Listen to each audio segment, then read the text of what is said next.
Welcome, everybody. Hope we're all okay. Here we are on a Tuesday, 12 o'clock, as per usual. We're here with some more guests for the week, really, is the main thing. Hope everybody's coping out there. I know Boris did his little speech, and some of you might be back at work, but you can always get us when you come back in on our Facebook page. So first things first, let's thank our streaming provider, Simply Video. They're behind us. They're always looking, making sure everything's okay. And also thank you to, obviously, SGH Sporting Events for putting these on for everybody to watch. And we've got all the other ones are all on the Facebook page. So if you want to have a look at any of the other ones which we've done, please go on there and have a look. We'd also like to thank our sponsor, which is Stomper, which is Ben Ridgway, which thank you, Ben, as always. You know, anybody else who... who wants to sponsor any of these, they can. We've also got the Sergio Garcia flag. I know we said we were going to do this on Friday. We were supposed to have Michael Vaughan on Friday. He obviously, with his commitments and things, we couldn't do that. But he's with us today. So we are going to do the Garcia flag after this show as well. So you can still get on there. You can still put your £10 in there. Everything is going to go to the NHS. We are aiming to raise as much money as we can, and everything does go to that itself. It's 2017 signed flag from the Masters. So to our guests today, first things first. Hurd, how's things? All right, busy morning. Little pedal. Forgot to charge my battery last night, cuz on my bike. Can you believe it? Awesome. So I did 5 miles on my own push iron and came back, and then I was up raking bunkers this morning at the golf club. We got designated a hole, and me and my mate were at it for 2 hours, and then jumped back here. So yeah, it's been a busy morning. Good. So I'm hoping that I'm guessing you've got your app ready to get yourself a tee time pretty quick.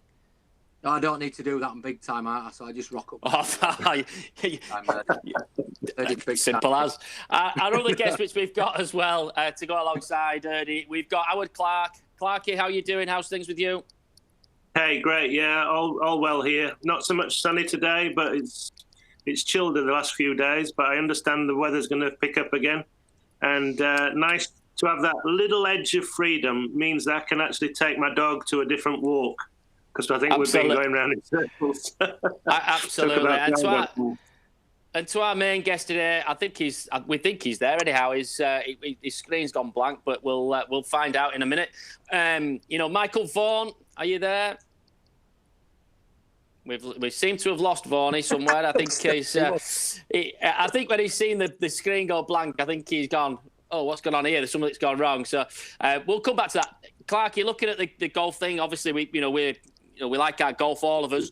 Looking at the golf side of things, you can go out and play now. And, how do you see, for instance, the European Tour side of things, how do you see that going forward? Now, obviously, we can go play golf as a bit of exercise for ourselves, and also we can go play with our friends. We can go do our little bits and so on. How do you think that's going to evolve coming into the European Tour a little bit later on down the line? It's certainly going to serve some of the population with their, energy and everything and their exploits. Give them the chance to get out on the golf course. They can easily self-isolate there. I mean, it's quite an easy thing. But one thing I don't know about is the European Tour, because having looked down the list of the European Tour events that are on this year, there's only one tournament I can see before September that hasn't postponed or cancelled, and that's the British Masters up north somewhere. I think Lee Westwood's hosting it.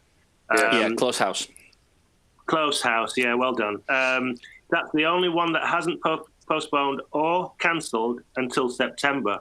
So the earliest tournament we're going to have is the first week in September. And I don't know whether that's going to change or not because of the new rules and regulations. We talked about it the other day. I can't see any reason why they can't run tournaments without the fans, just for a short period of time, just to give the players some chance to get out, get their muscles working, their focus, their professional game to come back a little bit. It's going to take a long time. If they don't play until the end of August, there's no way the Ryder Cup can go ahead. The players will be rusty. They'll be just out of it totally. So I hope they can change things, but I can't see it happening. Really, it's all subject to change, I guess. But I just don't see any future until September.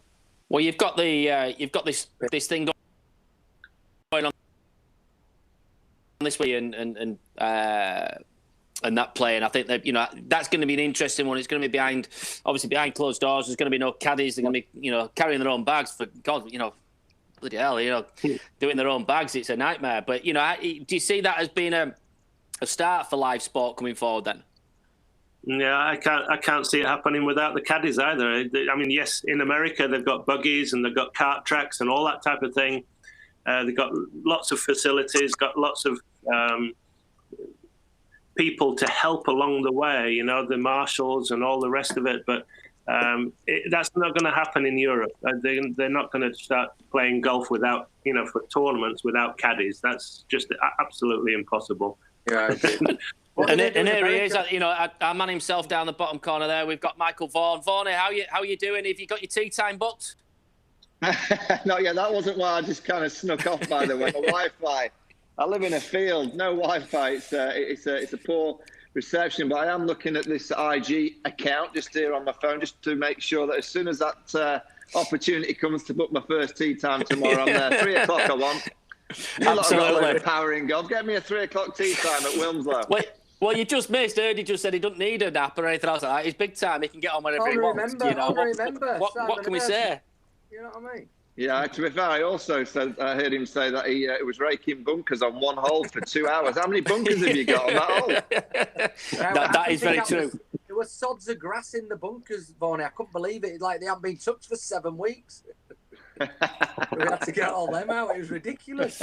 What we're talking about there, Vaughan, we're just talking about live sport. We talk about golf, and obviously we're all golfers. We all enjoy our golf. How do you see live sport going forward? With the current situation, which is around.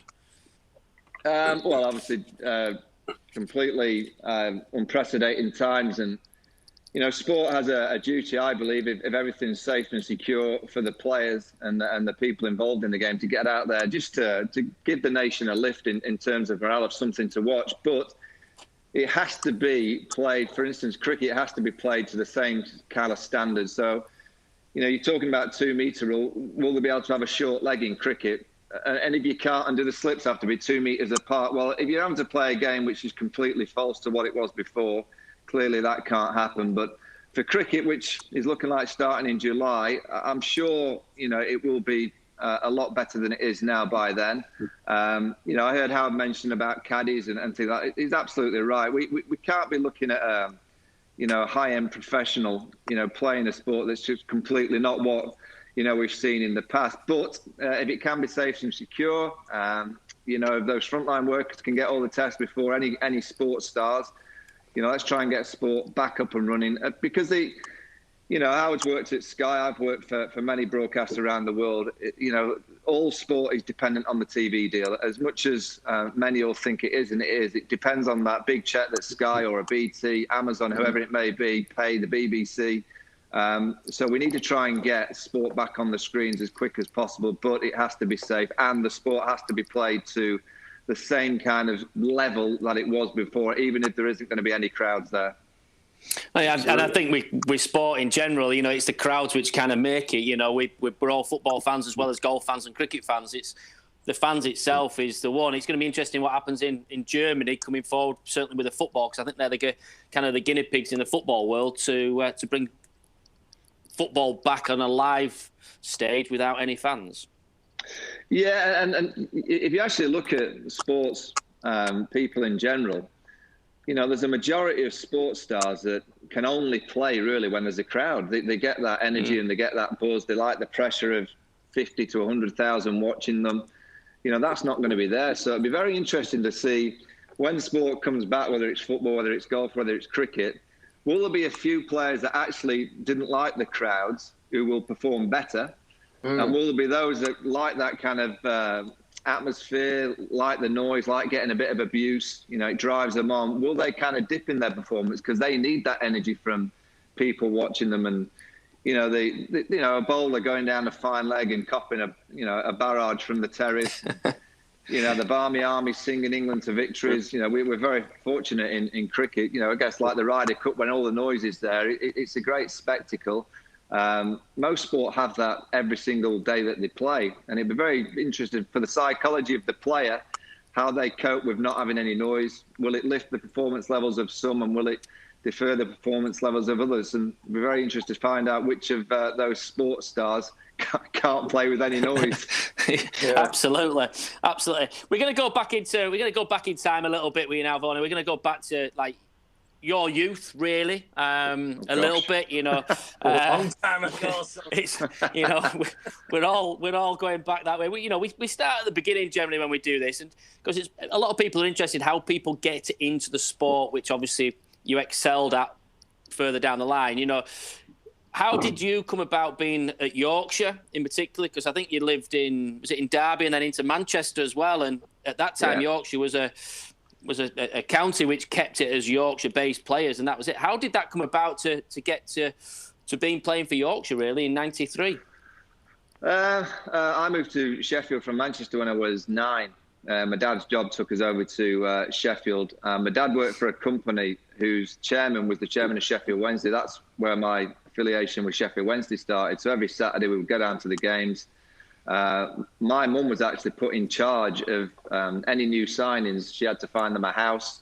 I always remember Big Ronnie Atkinson, when he came to Hillsborough. My mum had to try and find Big Ron a house. Tried to think what they got up to in that house, by the way, my mother and Ron, but we don't talk about that. So I was big into football from about the age of 9, 10. Played a bit of cricket, not a lot. My brother was more into cricket. He was 2 years older. And then when I got to 10, my local club, which is Aberdell Park Sports Club, Yorkshire, played a few games there every year. So it was a county ground. And we had a coach called Jack Bethel, and I still to this day say he's the best coach that I ever had. You always remember your first coach that just installs the foundations into you. Was rough, tough, from Barnsley, never praise you. And I always remember as a 10-year-old, I went in the nets, and I'd only had I'd played 2 games. Those 16 overs where you bat in pairs of 4 overs at a time. If you got out, you lost 5 runs. It's the only cricket I'd ever played. And he said, I'm going to send you to a Yorkshire boys trial. And I went up to a school in Bradford. I can't remember what it was called. Woodgrove, is it? Woodhouse Grove, that's it. Went for a trial one afternoon with my mum and dad. We had to go and buy myself some whites because I didn't have any at that time. And I got into the Yorkshire under-11s team. And I just went on from there. I started, with the under-11s, the 12s and 13s, started to do okay. Not brilliant. I used to bat about 6 or 7 ball outswing. And it was around 13 that other clubs started to watch me because they realised I was a Manchester kid playing for Yorkshire, and they knew that at that time I was never going to go and be able to represent Yorkshire. So Northants, Lancashire showed an interest. So I used to, on Saturday mornings with my dad, get in the car, have a drive over to Old Trafford for nets, or I'd drive down to Northampton for nets. And this went on for 2 years. And then a guy called Chris Hassel was the chief exec at Yorkshire, and he came over from Lancashire. And Steve Oldham, another big influence in my career from Barnsley, one of the coaches at Yorkshire, and Doug Padgett, the old school coach, they got together and said, look, he played all his cricket in Yorkshire. This is ridiculous. From the age of 9, he's been here. Everything that he's been taught has been in Yorkshire. We should really be making the pathway open for those that have been able to play Yorkshire boys cricket. They should go on and represent the county. So as a 16-year-old, I was the first ever to sign for Yorkshire as a non-born Yorkshire player. A few years later, someone called Sachin Tendulkar signed, so he kind of stood over my thunder. But that was back in 1990. Probably 1989. Something like at Aberdell Park. I signed my contract there in front of the media as a 16-year-old. Went to the academy then. Lived with the likes of Goffey, Craig White. It was old school. It really was. I mean, I look at cricket now and all sport and see the way that they train and the way that it's monitored. And I watch a lot of the England training sessions now, and I see, particularly in these times, what the players are doing to keep themselves fit. I will say this now. Back in the day, it was tougher, fitness-wise. I'm watching that SAS programme. I don't know if you watched it last night. Yeah. Our training at Yorkshire back in the day with those logs carrying it from Headingley Stadium up to Carnegie College on a Tuesday night, November, December. And if you didn't come back, so you went in pairs, and the last pair that got the log through the gates at Henley had to go again, and the rest of us went to the pub. So it was like the motivation was you get back first and you can go to the pub. If not, you've got to do it again. And we did that on a Tuesday night, Saturday morning. It was brutal. Some of the training sessions, I think back to, I mean, it wouldn't get passed through now. It really wouldn't. There'd be complaints, there'd be emails coming in from parents. But it was the norm. It was very much you trained hard, but it was a social environment. There was a lot of drinking. I'm sure Goffey said on the show about what was going on in the early 90s. My debut for Yorkshire in 93 or 4 at Old Trafford, it was the greatest stag do spoilt by cricket that I've ever been on. But we won, and that's when Goffey came to the fore. He got 6 for in the second innings, reverse swung. It got picked for England, I think, that winter in 94. Great times, old school. You know, there was a first team dressing room and a second team dressing room. So if you're a young kid, you had to knock on the door to go and speak to. By the way, they're in the same team as you, but you had to knock on the door and say, "Can I come in?" And the captain would say, "Yes, youngster, you can come in, but just sit in the corner. Don't speak until someone speaks to you." These were the days, you know, blazer at lunch. My first second team game in 91, I think it was, there was shandy at lunch. So you could have a shandy. Cool. You know, Tetley's were the sponsor, and you could just put a bit of Tetley bitter into your lemonade.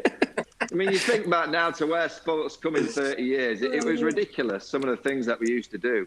Mad training sessions, crackers on a night out, play cricket tough, but it's just completely different times. I reckon I look at my career and look at 30 years. I got cricket at, you know, it's probably most unprofessional, or maybe it was just getting a bit professional in the early 90s, but from the 80s where it was just bonkers, I got it just the end of that, and then towards the end of the 90s, early 2000s, it became very professional. And when I finished and left in 2009, it became this scientific, computerized world, which I always say somewhere in the middle is absolutely perfect. You know, too much science is well, it confuses sports people. They're not bright enough to understand it. You know, and too much the other way, clearly, you can't be a professional sports person socializing every night, drinking what we used to drink, and perform to the level that you'd expect. So somewhere in the middle where you do a little bit of both is about the perfect scenario for me in sport. Well, I'm going to say, Goffey said the same thing about the Sky Rack, and you know that's where you ended up most days after the game. Which, you know, the camaraderie between each team then, I suppose, was a lot more than where it would be maybe certainly now. Going a bit further down in your career itself, obviously, then going into your Test debut in '99 against South Africa. You know, we asked this question to every cricketer who's been on so far. So, you know, do you remember, obviously you will remember, who gave you your cap and what was said when they gave you your cap? I think it was Nasser Hussain, the skipper. Nasser doesn't say a lot, he just lobs it at you. Like, get on with it. I was lucky in 99 because England were crap. And if England had been any good in around 99, I wouldn't have got my chance because I'd done really well in 98. 97, 98, I'd come to the fore, then was the captain of the England A team, so the team just below the first team. And I was fortunate that in 99, I probably had my worst season in 4 years. And because the England team had lost at home to New Zealand, a new coach coming in Duncan Fletcher, and he'd seen me play. He was the coach at Glamorgan. And he wanted this younger band of players to come through because, you know, he could see that the 90s had been a difficult time. There were some great players that represented England, but, you know, they'd not won that many games and that many big series. So I think he saw it as an opportunity as a coach to kind of just position the team in a different way. And because I'd done okay against Glamorgan, the first tour, that South Africa tour, we took 17. And I didn't know until Duncan Fletcher wrote his book that I wasn't meant to be on that trip. And he went to the selectors and went, rather than 16, we'll take a 17th player, and Michael Vaughan will be that 17th player. And then I got fortunate in one of the warm-up games for the first test. Again, I wasn't meant to be playing. And Alan Mullally tripped over a football in warm-ups, as you do. Happens all the time these days in cricket. And Duncan Fletcher, because he was keen on me, went to Nasser and went, let Vaughan replace Alan Mullally. And I can remember Nasser looking at the coach going, what, a left-arm quick bowler, what you're replacing, you know, bats, it don't work. He says he'll play. And I went in at number 7, and usual back in the day, England was 60 for 5. I managed to sneak in at 7 and get 70 odd not out. And Atherton was at the other end. And others batted with me, and apparently others went into the dressing room straight away and said he's got to be playing. You know, he looks better than the other guys that we've picked. And I got the position at number 4, and they were consistent and stuck with me throughout the whole series. I think I broke my finger in one game, so I missed it, but played the whole series. We got hammered. We were kind of going through that transitional period, difficult times. They had Donald, Pollock, Callis, you name it.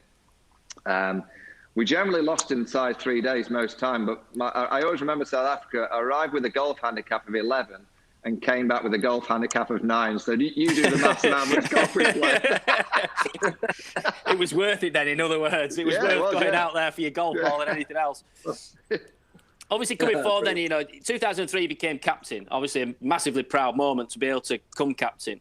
And after what you've just said there, was that a bit of a shock? 4 years' time down that line, you've become captain?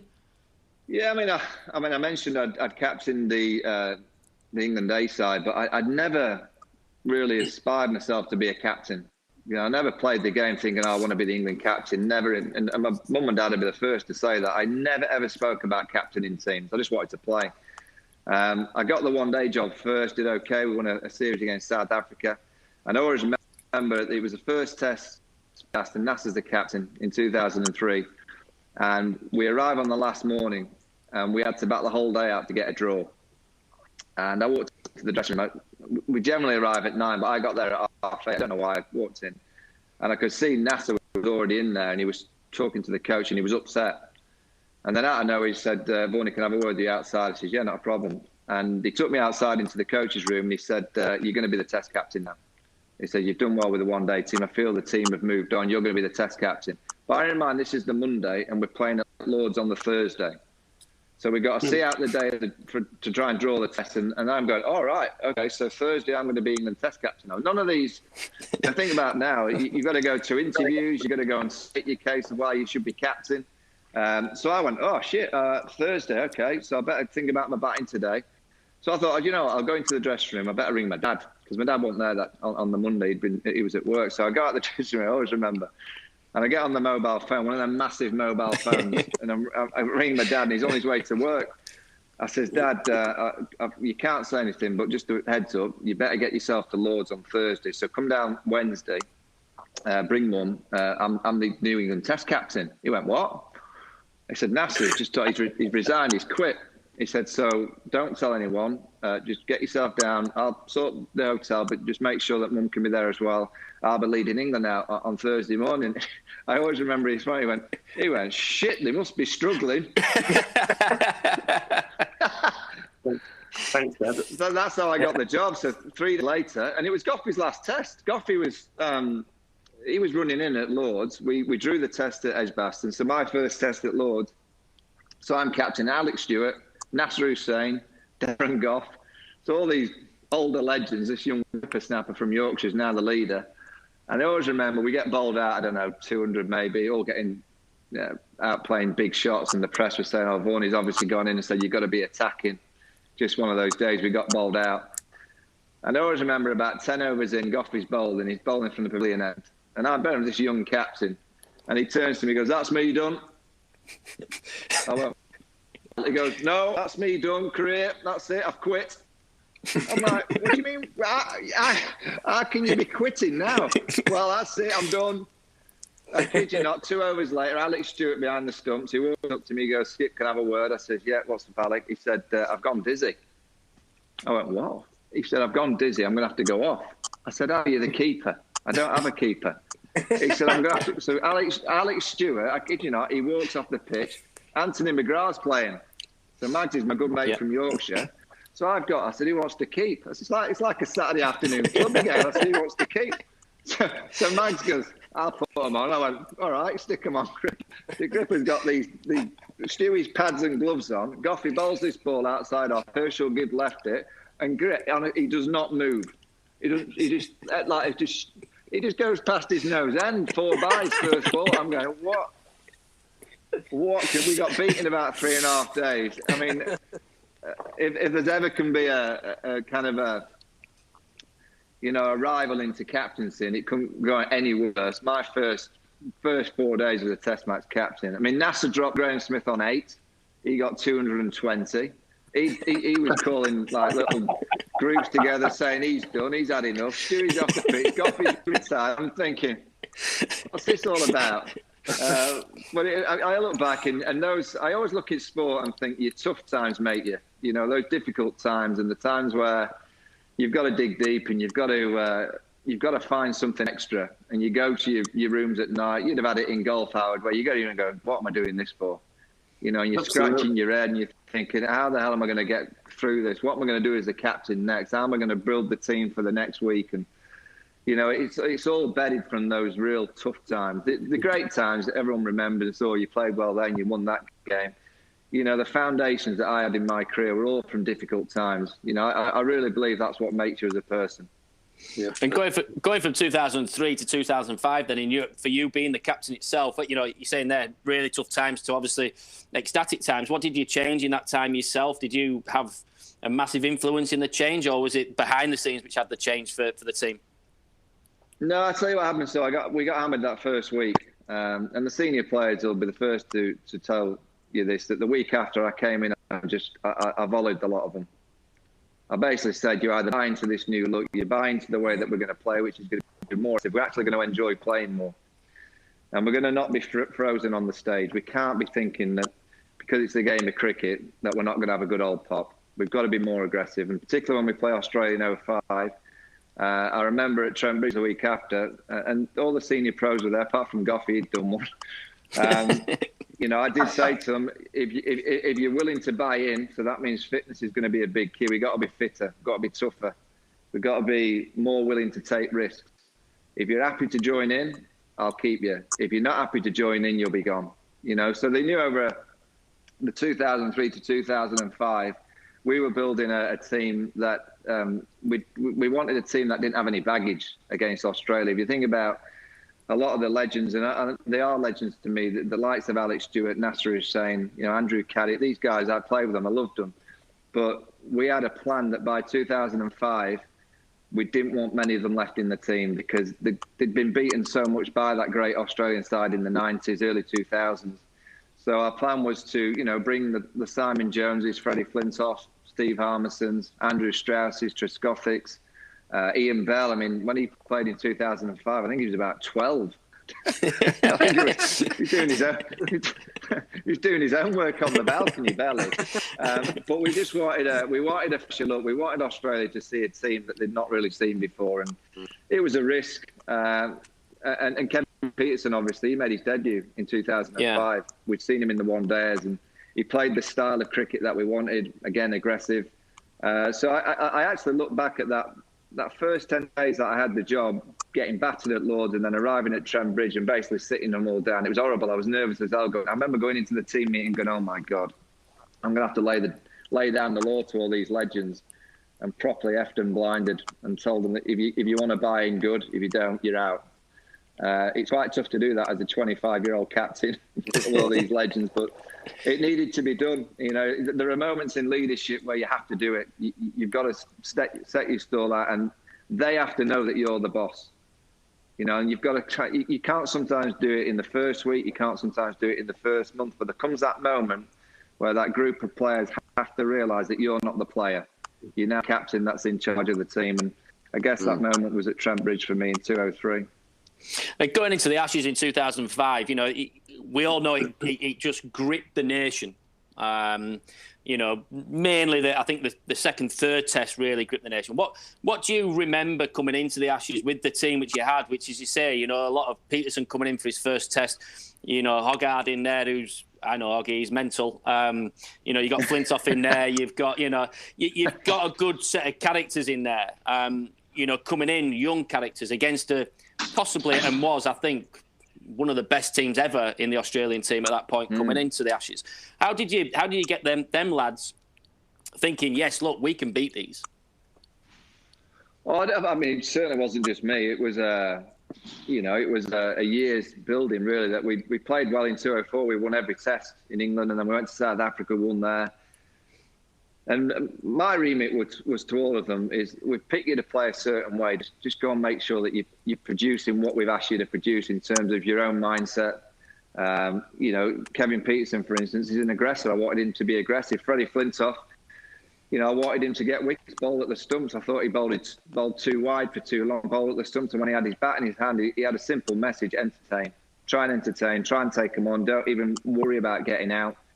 And I guess the biggest fear is when you've talked about and you've played a little bit of that style of cricket is that when the stage comes and it's the biggest stage, the Ashes stage, you freeze.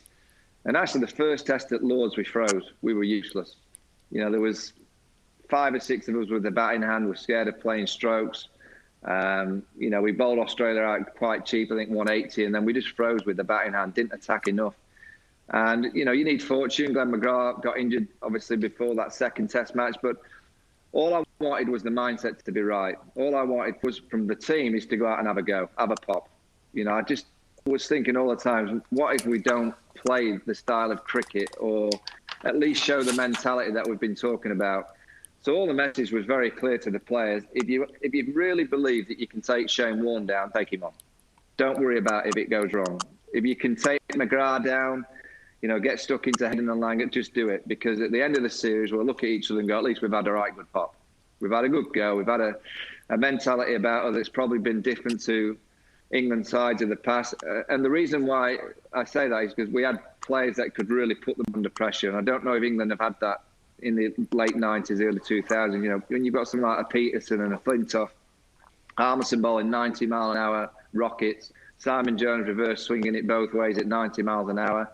You mentioned the Hoggy, the absolute clown, bonkers of a character clown with that stupid hair. I mean, again, but someone who he'd run through a brick wall for you because he was that dumb. Yeah. He didn't understand it. And I do think in sport sometimes, I look at and Freddie Flintoff's a bright kid, but back in the day in 2003, 4, and 5, he probably wasn't as sensible as he is now. Mm. So I always look at 2005 in that first test in Lords by having a young team and not that many brain cells in it. For me to stand up in front of them and say, next week will be different, we'll have a right good pop and don't worry, it'll change. I think it would have had a few more brain cells. They'd have gone, oh, yeah, of course, this lot are too good. So, sometimes in sport you need a little bit of simplicity and, a bit of fortune with McGrath, Ricky Ponting deciding to bowl first. We had a bit of fortune on day one, but over the course of that series, by having a team that was young, fresh, no baggage, they just had a go. And once they got confidence after that winning edge in Birmingham, there was no stopping them really, no stopping them because they didn't know any other. They didn't know how to cope with not having a go. That was their mindset. The third test at Old Trafford, you've got one, your 100 there as well. There was that draw in particular for me watching that in 2005. You see the Australians were celebrating and they did a lot of celebrating for a draw, which, for you, surely that comes back to you and goes, as a captain and as a team, you suddenly go, well, hang on, we've got them here. I think you got them in a huddle after that game. Before you went into the changing room, what was said in that huddle? Do you remember? Was there something in particular which really pushed the lads forward from there? Because it must be pleasing for you guys to see, right, hang on, they're celebrating a draw. We sports people, we don't celebrate draws. No, I mean, I don't know, instincts. I always think, when you're a leader, you just do things on instinct. It's always the best mindset. And I remember we'd played brilliantly at Old Trafford. I don't think we can play any better than that as a team. For us not to get over the line, not to get that last wicket, I don't know, you get a gut. I just remember the crowd, being a bit despondent. We'd not won. I remember looking around the team and thinking, God, they look grim and they look sad, this lot. They look like they've lost the game. So I just said, I got them all together. I said, look, just have a look at that lot. Just have a look. I've never seen, I've been battered by Australia in 2-2, 2-3. And I've just seen Hayden and Langer hugging each other with that John Buchanan, the coach, celebrating a draw against us. We're a young team, young team. I said, we can't take a little bit of belief and hope from seeing them celebrating a draw.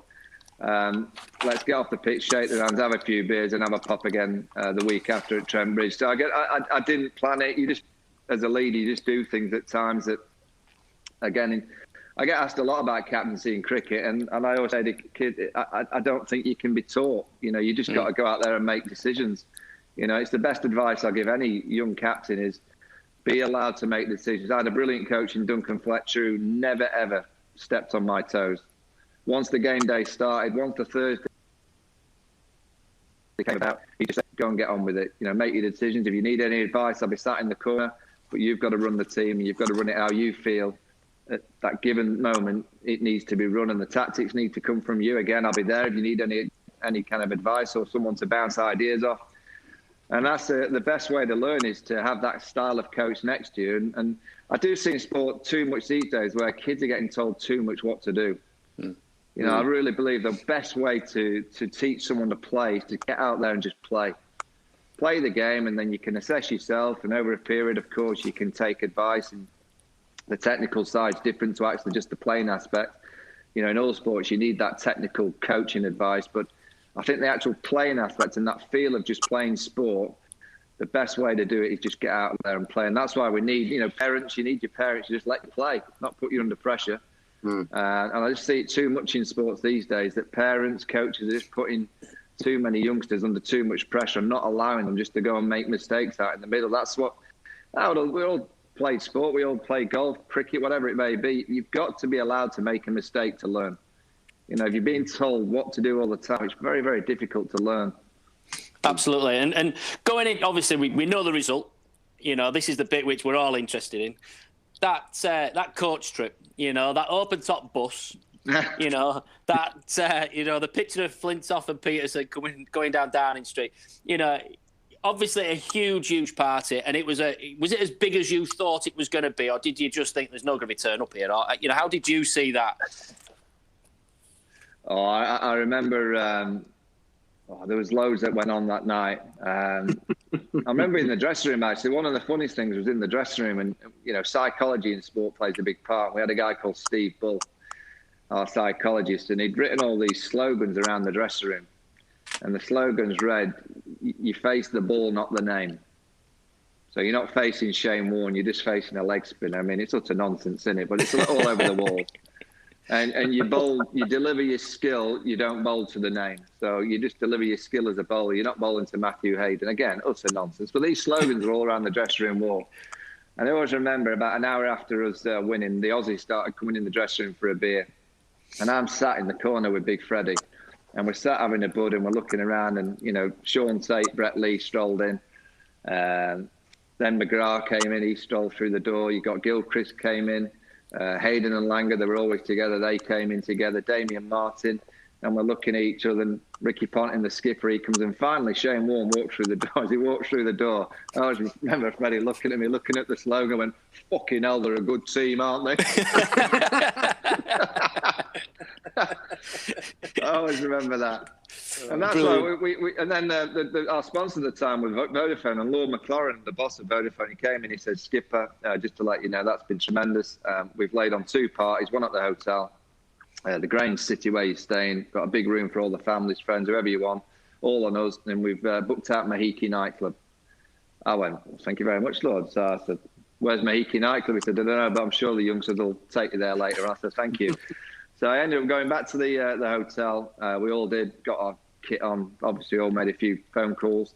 I remember going into the hotel party room to start with, and as I walked in, I remember the big fella Flintoff in the corner. He had his jeans, white T-shirt, Party Guinness, and his 5 pals from Preston. Those 5 pals have been with him all summer. I can't believe they didn't play 1 or 2 of them, but they're there with him.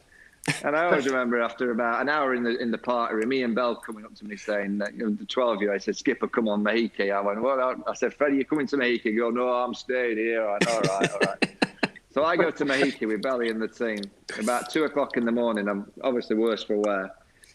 And there's cameras following us everywhere. And I remember looking at him and said, "Look, at 8 o'clock in the morning, I've got to go and do all the press. I just better just disappear and enjoy the night, lads, and I'll see you in the morning."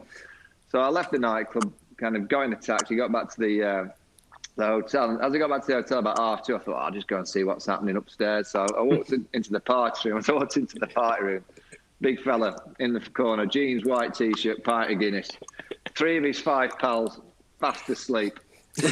So I strolled up to him. I went, "Freddie, remember, 8 o'clock in the morning, I've got to do the press. 8:30, you've got to be downstairs, suited and booted, bus ride, round town, Trafalgar Square."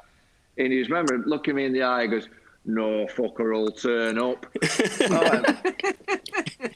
said, "Well, you never know, do you? We'll have to wait and see." Anyway, I'm going to bed. I went to bed, woke up at 7, showered, changed, suited and booted, got my time, ready to do all my interviews. Went downstairs at 7:45. 7:45, I'm down there ready to go. The manager, Phil Neal of the England team, he's still the manager. He came up to me, he goes, "Skipper," he said, "just look at how many people are outside. This is ridiculous."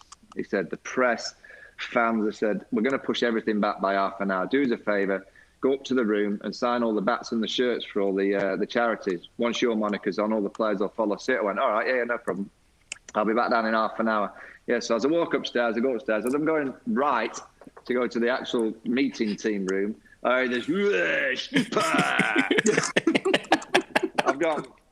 I've looked in the corner of the room. The big fella, Flintoff, jeans, white T-shirt, pint of Guinness. 5 of his pals from Preston, fast asleep. He's just drinking on his own.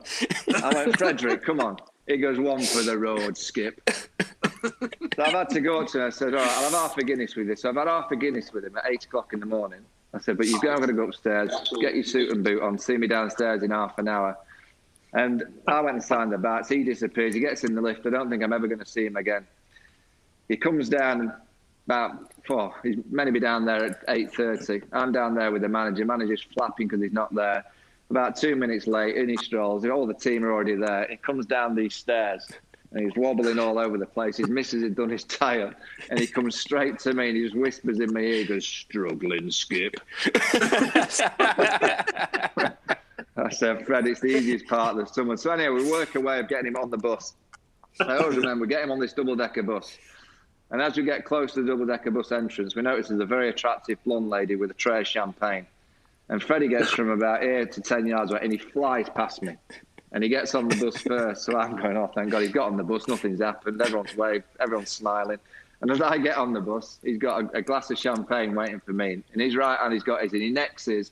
He passes the one in his left hand to me, and he just looks me in the eye and goes, "Fucking hell, Skipper. Public transport's improved, hasn't it?"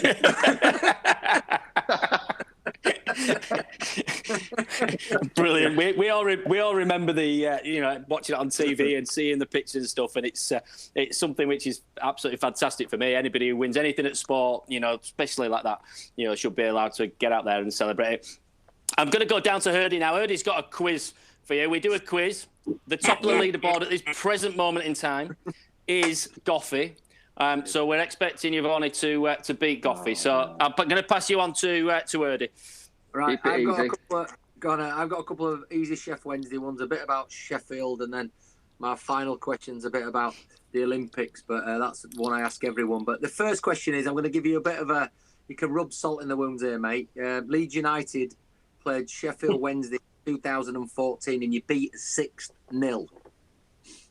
The question is, name any of your goal scorers. 2014, you beat us 6-0. 2014. It was in the Championship. So name. Go on. Do you know, it was on Twitter the other day. All right. Any goal scorer. So think who were playing 2000. Was oh God, I'm gambling here massively. You can have a few. It was McKeady one. McKeady wasn't one. I'll give you a bit of a clue. Was that lump up front still? He's still there now. That I knew it. Tell me he didn't score. Ad Nui, is that his name? Yeah, that'll do him. Yeah, that's him. He's about 7 foot. About 7 foot tall. You've got your point, but there were a fella who were knocking around for a few quid at one time. Connor Wickham got one. Yeah, he came back on loan just recently. Redder Johnson. I think I'm faster than him. Yeah, Redder Johnson, Chris Maguire, and Corlan Levery. I can't read my own writing. Yeah, whatever. Anyway, don't worry, he was shite as well. Right. We've had a run of that for a while, but we'll see what happens this season. Right, name the last 3 of the last 4 managers at your shower.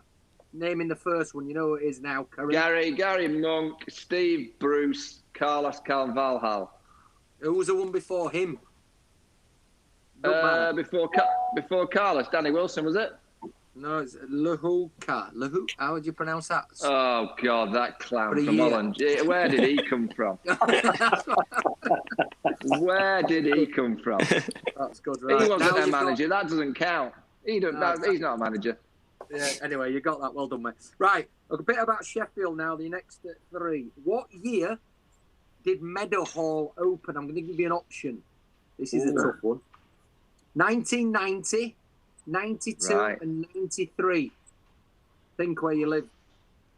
1990, 92. I reckon. So 1990. I don't think it's 93. No. I don't think it's 93. 92 seems. What age was I then? I'm going 1990. 1990 is correct. Go on. Yeah. Well done. Right, next one. What year did Matt Fitz win the US Amateur? And I'm going to give you 3 options. All right? Right. 2011, 2014, or 2013. So US Amateur, how old would he be now? So 9 years is 11. How old will he be now? Fitzy will be 20, I think he's about 25. 25, so 9 years. He was a young one, wasn't he? Yeah, he was young when he won. He looked He was like a young one. Stop stacking shells. Did his brother win it as well? No. His brother hasn't won the US Amateur. No, we just Fitz. No. He's the last English. 211, 9 years. So now I'm going for the 214. 2014 is absolutely wrong. 2013. No. Oh. I'm going to give you an extra one, though. Don't worry. Right, next one. The Crucible. Who was the first man to have a 147? Was it Dennis Taylor, Steve Davis, or Cliff Thorburn? 1983. Oh, Thorburn. I'm going Cliff Thorburn. Correct, right. Yeah. Thorburn. Right, here's one for you. This will get your brain ticking a bit. You've only got to name 3 players that have played for Wednesday and Dirty Leeds. Mel Sterland. Yes. Imre Varadi. Yes. Centre half. Oh, Newsom, John Newsom. Yeah. Go on. If you can have a couple more. Go on. You've got that, but go on. You've got. Oh, Sheridan? Oh, Shezzy. Did Chris Kirkland play for Leeds? Kirkland, yeah, that's a good one. Yeah. Yeah. You got Carlton, Sheridan. well-known Carlton. Eric Cantona. Eric Cantona, yeah. Carlton, CP. Palmer. Big Carlton, yeah. Big Carlton. And Snodding had a go at both. Lee Chapman. Ah, that's right, yeah. Lee Dave Chapman, Weatherall. Leslie Ash. Yeah, Carson. Weatherall. Yeah, Weatherall and Newsom, they were a partnership, weren't they? Bromby. Yeah, they both came together. Lee Bromby. Carl Shutt. There's Ross loads, Barkley. isn't Ross Barkley. Yeah. That's a good He call. actually got us up one year. Yeah. Right, last question. I ask every client, every guest this, mate. Super Saturday, the Olympics 2012. Name the 3 track and field athletes that got gold. Jess. Yep. Mo. Yep. Oh, was that triple jumper? In with the ginger hair? Yes, come on, shout him. What's his name, him? Thomas? No. Ed. Oh, he's been over everything recently. What's his name? Yeah. I can't remember his name. Is there another one? Oh, he's ginger nut, isn't he? That's close enough. Greg what? He's what? Greg what? Come on, I'll give you his first name. Oh, Greg. Oh, I have no idea. I've seen him. You know what he looks like. Greg. Ginger nut. Greg. Ginger Greg. Greg Rutherford. Ginger Greg. That's him. Rutherford. We've got Vaughan, we've got AJ down the bottom as well. He's got some questions from Facebook and Twitter and things, which he's gone out on as well. So AJ, over to you for a couple of questions. AJ, just a quick one. Sorry, just a quick one. Goffy's just texted me. Sorry, you interrupt, Eddie. Oh, yeah, go on. Sorry. Goffy's just texted me saying this. Will you ask Vaughan, ask him if he knows who the sniper is? He said, still unknown after all these years. You know, there was a club committee investigation into this. Right. There was someone around must have been 2002 or 1, maybe before that. I can't remember, at Yorkshire. So someone would go into the dressing room and chop the end of your socks off. So when you put your sock on, it kind of obviously went up your leg. Yeah. So this sniping went on for 2 years. And it got to the stage, we remember playing down at Eastbourne, and it was when the 4-day game, you'd play Thursday, Friday, Saturday, and then you'd finish off on the Monday, and you'd play a Sunday league on the Sunday in between. Now, what had happened on the Saturday is that I think Sussex were needing 280 to win, and we're 120 for 7, so we're pissing the game. So I think the sniper thought it was a perfect time to snipe the captain. And Michael Bevan, the very, very aggressive overseas pro, Sussex won by 3 wickets. So the captain, we've dropped 10 catches. It's gone. Oh, the dressing room's kicked off. And as you imagine, the captain's gone berserk, and he's stormed into the shower, come out of the shower quickly and gone to get dressed, and obviously gone to put his sock on. And the sniper struck him. Now, the next day, gospel story, we arrived for the Sunday League game. It's a 2 o'clock start. We're warming up at 12 o'clock. We're all getting ready to do our drills. He sits us all down. He said, we don't move from this huddle here until someone owns up to who snipped my socks yesterday afternoon. I kid you not, we did not move for an hour and a half. No one owned up. We just sat there as a group. He went to toss up. Thankfully, we won the Sunday League game. That tells you something. You don't need to warm up. We won that game. And still to this day, we've not got the official person sticking their hand up saying I was a snipper. And it went to the committee. The committee sent letters. Oh, it was carnage. So I've got a sneaky suspicion it might be Anthony McGrath, but, you know, that's libel. So I'm just saying it could be someone like that. Brilliant. Sorry, AJ. No, it's fine. Bonnie, hi. Jez says, if you had to pick one all-rounder, I'm sure you get asked this a lot, but who would it be? Would it be Freddie, Beefy, or Stokes? Tough, isn't it? I mean, Freddie was the best bowler for me. Incredible bowler. Ben Stokes is the better. I'm talking about the kind of players I've been around. I would say Ben's a better batsman than Fred. So those two together, a combo, will be incredible. But you can't go past Ian Botham. You know, Ben's at the early stages of his career. Remarkable what he did in 19 with the World Cup in that Ashes innings. But, you know, in 8 years' time, when Ben's probably coming to an end, we might be starting to say that he's surpassed what Sir Ian did. But you can't say that Ian Botham's not the best of those three at this stage. He is, and I think both of the other two would admit that at this stage he's better by not a huge distance, but he's a decent way in front just at this stage. You have to look at the 80s. There've been a few reruns on Sky this last week that I've just kind of catched about that 81 series. Remarkable some of the things that he used to do and some of the holes he got in. And also, you know, they're all the same, aren't they, those all-rounders? They're all a bit mad. They all bring a bit of front-page action as well as the back page. But that's why you love them in your team, you know, because you know that, you know, you've got players who can do the difference that not many of us can do. I always say there's myself, Mike Brearley, Joe Root, Owen Morgan as the one-day captains. We're fortunate because we've all had the chance to have great all-rounders in our team. So there's been many captains that have not had that ability to call upon a great all-rounder, whereas those captains I mentioned, we've all been fortunate to have one. Brilliant. Okay, thanks for that. Dave says you're a brilliant pundit, but is there somebody in particular you enjoy co-commentating with? Oh, yeah, Boyks. Best in the business. Best in the business. He's different league, he is. I mean, I always remember in Sri Lanka, 2010, 2011, it was one of my first years.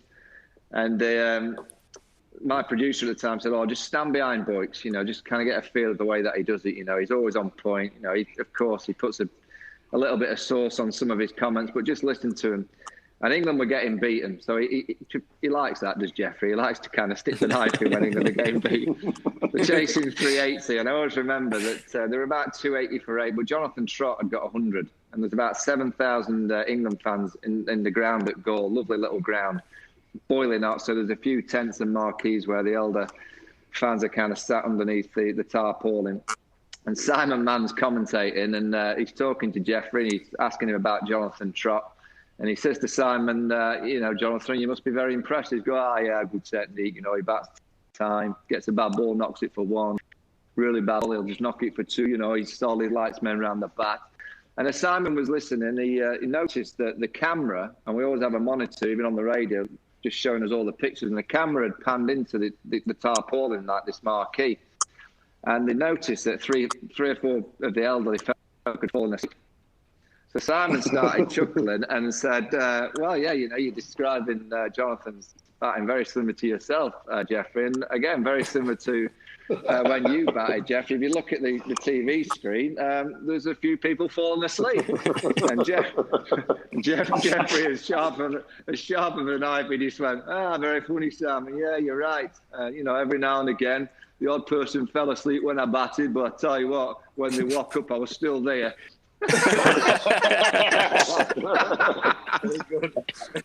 Brilliant. Bonnie, we've had obviously lots of guests on over the last month, and a lot of guests are normally in their offices or in their bedrooms or wherever they are with their memorabilia. Don says, where is your memorabilia? You've got nothing on the wall. Even Will Carling had the most amazing bookcase. He had his favourite thing was the Viz Annual. What's your favourite piece of memorabilia, Bonnie? Oh, I'm in a bar, actually. Even better. I've still got the cap and the shirt from 05. From the moment that I lifted the urn, that won't be lost from here. It'll be always in our household, or someone from our household will always have it. I've got bats. I've got quite a few. I do collect bats from players now. I find them fascinating, the different eras. I remember Michael Allerton, I think he was retired in 2001. I remember Aft giving me his Gray Nichols bat, and I've got his Gray Nichols bat right next to one of Ben Stokes' bats. And you just can't believe the difference. It's the same in golf, isn't it? When you go back to the old clubs and you put them next to the modern era, it's remarkable with what you see, what went on back in the day to what's happening now in terms of the kind of the kit side of sport. So yeah, I like all I've got a load of bats: Jack Callis, Ricky Ponting, Lara. I've got some nice bats in there. Peterson. Jeffrey has always said to me, "I've got you a bat," but he's yet to give me the buggy. Do you know what? He's locked in South Africa. Funny story about boys. Typical boycott. His missus went into hospital here. I think she had something wrong with a tooth. So typical Jeffrey went, "Well, I'll see you in South Africa. I'm off." He went on his own. By the time she was ready to fly, all this COVID started. She couldn't get over. He can't get back. So he's been stuck at Pearl Valley on his own with his housekeeper. Not been able to walk the course. Not been able to play. No idea what he's up to with his housekeeper, by the way.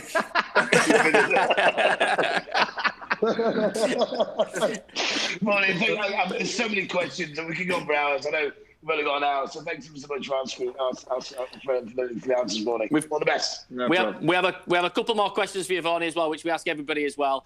First one is I think we might know this answer, to be fair. You might have already touched on it. Who would be the person who would get you into the most trouble on a night out? Phil Tufnell, actually. The cat. Oh, right. The cat. He's different league once he's had a few. He goes deep, does the cat. He can mention Argentinian wars at the time of a drink late on at night. You've got to be very careful who you're talking to when the cat's had a juice or two. So no, absolutely no question. The cat in the 90s, he got sectioned into hospital. I can't remember, 94, 95 trip to Australia. They sectioned him because he was struggling. He'd gone through a couple of divorces. And he released himself from hospital. The England team got told that, he'd been sectioned and he was struggling. He got put into a hospital in Perth. He escaped, right? So all the team had been told in a team meeting that the cat's going through difficulties with respect. He might be away for a couple of days.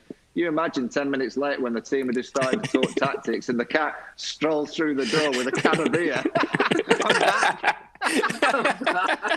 That was brilliant.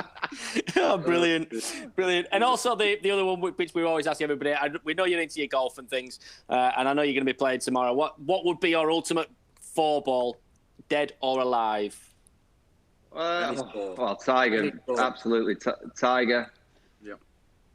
Tiger, Rory. I'd go old school, a bit of Jack Nicklaus. I don't think you could get a better three than those three from different generations. But you know, if I had to just have one, you'd have to say Tiger Woods. I mean, he's a phenomenon. I'm not watching that Last Dance about Michael Jordan. You just realise, and Tiger's kind of similar to what he's achieved in golf and across all sports, really. They're the real market leaders, aren't they, across the sporting world? So, yeah, if I had to just play with one, it'd be Tiger Woods. Yeah. Fantastic. Vaughan, thank you very much for your time. We really do appreciate it, coming on and spending an hour with us. Some great stories. I'm sure everybody out there has really enjoyed it. We've really enjoyed it. Enjoy your golf tomorrow with your lads. I'm sure that you'll be hitting it all over the place, because it'll be the first time all of us have hit it for 6 weeks. So we're all doing the same thing this week. We'll be hitting that first tee shot. But enjoy your day tomorrow. Thank you, as always, for us to come on. And we will see you soon. But cheers, mate. Thank you very much. Thanks again to our live streamers at the back there, which are Simply Video, who are doing everything for us. As always, SGH Sporting Events. If you get yourself on there and do your like our page, share our page, get it out there to as many people as you can, because, as I say, we've got some great guests on. We've had some great guests before. We've got some great guests coming again this week. Thank you to our sponsor as well, Stomper, which is Ben Ridgway. Thank you, Ben, for that, as always. Thank you. We've got Clarkey down there. We've got Hurdy down there as well, and myself. But we're going to just do the draw now. So the draw is going to, come on. I think Jake's in the background somewhere. Hopefully he's listening in, and he's going to come on, and we've got a little bit of he's doing a screen thing here. So basically what we've got here is a random picker with all the names which are on there. I can see my old man on there. That'd be a good one for him to get. I know he's watching.